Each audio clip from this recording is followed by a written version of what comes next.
పాండవులతో పాటు కొన్ని వేల మంది బ్రాహ్మణులు సేవకులు కూడా వనవాసానికి వెళ్లారు. ఎందుకంటే ధర్మరాజు లేకుండా రాజ్యంలో ధర్మం ఎక్కడ ఉంటుంది?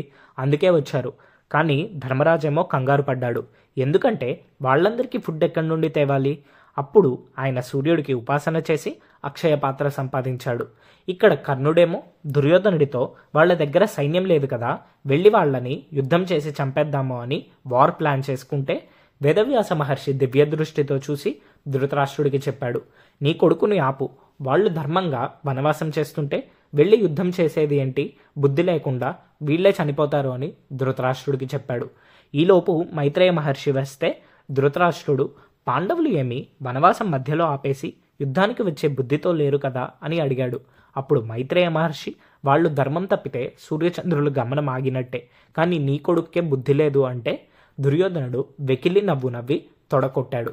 దానికి కోపం వచ్చిన మైత్రేయ మహర్షి, కురుక్షేత్ర యుద్ధంలో భీముడు నీ తొడలు విరక్కొడితే నువ్వు నేల మీద పడి చస్తావు అని శాపమిచ్చాడు. ఈ శాపం తొలగాలి అంటే మీరు పాండవుల్ని పిలిచి వాళ్ళకి రాజ్యమివ్వండి, లేకపోతే చనిపోతారు అని చెప్పినా దుర్యోధనుడు నీ శాపం నన్నేమీ చేయలేదు అని విర్రవీగాడు. తర్వాత చచ్చాడు. అంతే. జై శ్రీకృష్ణ.